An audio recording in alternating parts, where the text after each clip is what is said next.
Dragon Prince yuan की इस episode की शुरुआत में हम देखते हैं कि जो लूलू होती है ये काफी हैरान होती है और ये कहती है कि हे भगवान, मैंने सोचा ना था कि हमारे बीच में और उनके बीच में इतना बड़ा गैप होगा, क्योंकि कैप्टन गुआन किंगलोंग का जो नेसेंट सोर्स है असल में इसका साइज 2.8 इंचेस तक पहुंच गया है, जबकि कांगजुआन हेवन के चूकुइंग के 2.9 इंचेस तक, जबकि कैप्टन बाइजियालू का 3 इंचेस तक पहुंच गया है। जबकि उन तीनों का जो नेसेंट सोर्स है वो तो यहाँ तक कि और भी ज्यादा बड़ा है। और हम देखते हैं कि सुईवई का जो नेसेंट सोर्स है वो 3.5 इंचेस का है, वो याओ का 3.6 का, जबकि झाओ मुशेन का जो नेसेंट सोर्स है वो 4 इंचेस तक पहुंच गया है। और ये जो हुनियुआन हेवन के कल्टीवेटर्स की जो यंग जनरेशन है ये तो वाकई में काफी टेरिफाइंग है। और देखो ये सभी ही मॉन्स्टर्स हैं, जिस पर कोई और कहता है कि हाँ अब तो कैप्टन जियालू भी उन्हें हरा नहीं सकती हैं। और तभी जियालू देखती है कि हेवन एंड अर्थ के बीच में जो जेनेसिस क्यू है वो काफी वायलेंट सी हो गई, मतलब कि झायान जो है वो अभी अब ब्रेक थ्रू करने वाला है। और तभी अचानक से आसमान में काफी ज्यादा जेनेसिस क्यू इकट्ठा होने लगती है। और तभी अचानक से झायान के ये जो हेवनली सन्स होते हैं उसके अंदर काफी ग्लो अपीयर हो गए होते हैं। और इस चीज को देख के सभी लोग काफी हैरान होते हुए कहते हैं कि देखो तो झायान को एक 9 ग्लो हेवनली सन मिला है। और तभी अचानक से झायान का जो 9 ग्लो हेवनली सन होता है वो काफी जोर से ग्लो करने लगता है। और इस वजह से जो लोग नॉर्मल कल्टीवेटर्स होते हैं वो इस चीज को नहीं देख पाते हैं, जबकि बाइजियालू और झाओ मुशेन और तो काफी खुश और हैरान होते हैं। और ये काफी आश्चर्यचकित होते हुए कहते हैं कि ये बंदा तो सच में एक मॉन्स्टर है। और तभी हम देखते हैं कि झायान का जो नेसेंट सोर्स है वो 6.3 इंचेस का है, जिस वजह से ये directly advanced nascent source stage पे पहुंच गया है। और इस चीज को देख के ज्यादातर सभी लोग ही काफी ज्यादा हैरान होते हैं और कहते हैं कि इसका नेसेंट सोर्स सच में कुछ ज्यादा ही बड़ा है। और इसका जो जेनेसिस क्यू फाउंडेशन वो बढ़कर 70 बिलियन तक पहुंच गया है। और इस चीज को देख के बाइजियालू का जो मुंह होता है वो गुस्से से फूल जाता है और ये कहती है कि ये तो क्या ही बीस्ट है। जबकि सुईवई झायान के लिए काफी ज्यादा खुश हो रही होती है। और तभी झायान कहता है कि हम सभी ने ही एंसेस्ट्रल क्यू की ब्लेसिंग ले ली है, तो अब समय हो गया है कि हम काम की बात करें। जिसके बाद 5 हेवंस के जो लीडर होते हैं वो एक साथ आते हैं और 9 एंसेस्ट्रल क्यू वेन्स के डिस्ट्रीब्यूशन को डिस्कस करते हैं। और क्योंकि हुनियुआन हेवन ने सबसे ज्यादा योगदान दिया है इसलिए फर्स्ट और 6th वेन के ऊपर कब्जा करती है। और बाकी के जो 4 हेवंस होते हैं कांगजुआन हेवन को मिला के इन सभी को ही एक वेन्स मिलती हैं, जबकि बाकी की जो बची हुई 3 वेन्स होती हैं ये 5 हेवंस के बीच में बराबरी से बंटती हैं। और ये सारा डिस्ट्रीब्यूशन हो जाने के बाद झायान मन में कहता है कि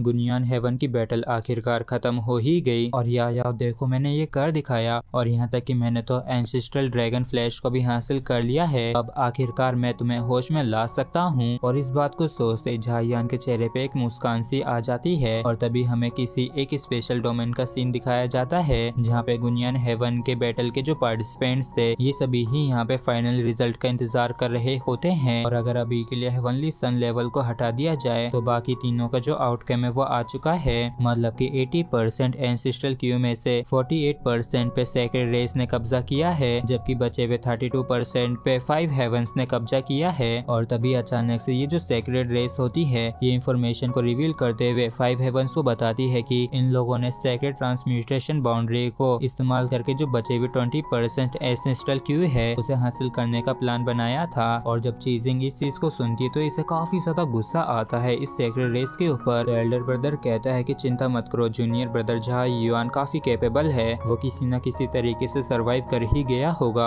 और तभी अचानक से तियानयुआन वर्ल्ड का जो स्पेस पोर्टल है वो ओपन हो जाता है, मतलब कि अब ये जो लोग हैं ये बाहर आने वाले हैं। और इस बड़े से पोर्टल के अंदर से काफी सारी फिगर्स बाहर आई जा रही होती हैं। और तभी सेक्रेड रेस का एक बंदा कहता है कि कुछ तो गड़बड़ है, आखिर हमारे सेक्रेड रेस के एक्सपर्ट्स कहाँ हैं। जबकि चीजिंग भी काफी आश्चर्यचकित होते हुए कहती हैं कि ये सभी तो हमारे लोग हैं और इनमें से ज्यादातर ने ब्रेक थ्रू करके नेसेंट सोर्स रियलम में पहुंच गए हैं, लेकिन ना जाने ये क्या चल रहा है। लेकिन तभी अचानक से हम कुछ काफी ज्यादा पावरफुल फिगर्स को देखते हैं जो कहते हैं कि क्या हुआ। तो इस चीज को सुनते ही सभी लोग सिर्फ एक ही बंदे की तरफ देखने लगते हैं, जबकि सेक्रेड रेस का वो एक्सपर्ट कहता है कि आखिर इसका क्या मतलब है। और चीजिंग भी काफी ज्यादा हैरान होती है जब ये देखती है कि हेवनली सन एक्सपर्ट्स का जो लीडर है वो जूनियर ब्रदर झायुआन है, जबकि इस तरफ झायुआन के पसीने छूटे हुए होते हैं। और ये परेशान होते हुए मन में कहता है कि आखिर में मैं अपने आप को इन सभी की नजरों से छिपा नहीं पाया और ये सब के सब एक नंबर के झूठे हैं, और आखिर मेरी तरफ इस तरीके से देखने की क्या जरूरत थी। और फिर ना चाहते हुए भी झायान को आगे आके सीनियर ब्रदर और सीनियर सिस्टर को ग्रीट करना पड़ता है। और ये काफी परेशान होते हुए मन में कहता है कि मैं सच में यहाँ पे इन बड़े लोगों के बीच में पंगा लेने की हिम्मत नहीं कर सकता हूँ, और मैं तो बस इतना ही चाहता था कि मैं इनकी नजरों में भी ना आऊँ। और तभी एल्डर ब्रदर आगे आते हुए कहते हैं कि